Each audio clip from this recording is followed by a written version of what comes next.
Actually July বিপ্লবটা কোটা আন্দোলনের মাধ্যমে সূচনা হয়। তখনও কোটা আন্দোলন একটা রাজনৈতিক ছাত্র আন্দোলনে ছিল, কিন্তু স্বৈরাচার শেখ হাসিনা একে রাজনীতিকরণ করে ফেলে, ছাত্র সমাজকে রাজাকার বলে অপমান করে, আর একে বিএনপি জামায়াতের কার্যকলাপ বলে রাজনৈতিক ট্যাগ দেয়।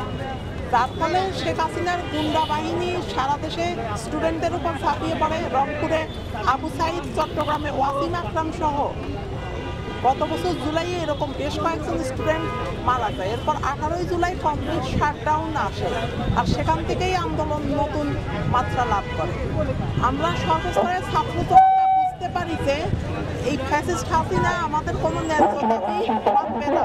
শুরুতে যদিও সরকার পতনের কোনো ইস্যু ছিল না, কিন্তু ধীরে ধীরে এটা সরকার পতনের দিকে ধাবিত হয়। জুলাই বিপ্লবে আমাদের অনেক কিছুই প্রত্যাশা ছিল যে স্বৈরাচার হাসিনার পতনের মধ্য দিয়ে নতুন বাংলাদেশের সূচনা হবে। এখন পর্যন্ত প্রত্যাশা মাফিক অনেক কিছুই হয়নি, আবার অনেক কিছু হয়েছে।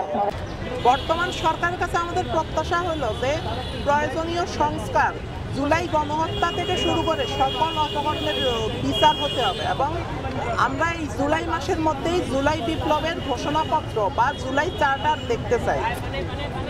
আর আগামীতে যারা ক্ষমতায় আসবে তাদেরকে জনগণের ভোটে নির্বাচিত হয়ে দেশ ও মানুষের সেবা করতে হবে।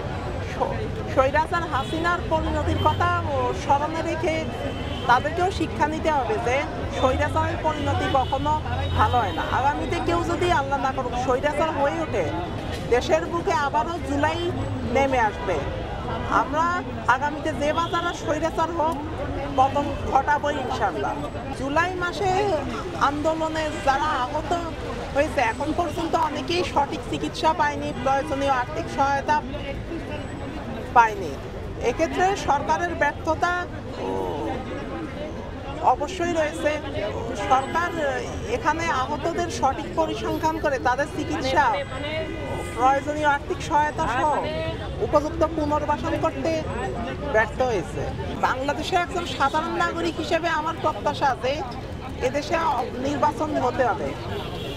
আমি যেদিন জানতে পারলাম যে 2018 সালে দিনের ভোট রাতে হয়ে গেছে, সেদিনে আমি ডিসাইড করি যে যতদিন স্বৈরাচার হাসিনা আছে কোনো নির্বাচনে ভোট দিতে যাবে না। আমারও প্রত্যাশা যে এদেশে যখন নির্বাচন হবে জীবনের প্রথম ভোটটা দেব, কিন্তু তার আগে প্রয়োজন মতো সংস্কার হতে হবে। সকল অপকর্মের বিচার দেখতে চাই। আর অবশ্যই জুলাই চার্টার এই মাসের মধ্যেই দেওয়া হোক। দেখুন, যদি ফেব্রুয়ারি 2026-এর মধ্যে প্রয়োজনীয় সংস্কার শেষ করা যায় এবং সকল অপকর্মের বিচার দৃশ্যমান হয়, যেমন জুলাই গণহত্যা, পিলখানা হত্যাকাণ্ড, শেয়ার বাজার কেলেঙ্কারি, শাপলা চত্বর গণহত্যা সহ সকল অপকর্মের বিচার যদি হতে পারে, তাহলে আমার কোনো আপত্তি নেই, নির্বাচন হোক। কিন্তু এক্ষেত্রে যতটুকু সময় প্রয়োজন অন্তর্বর্তী সরকার সে অনুযায়ী সময় নিয়ে তারপর নির্বাচন দিতে পারে।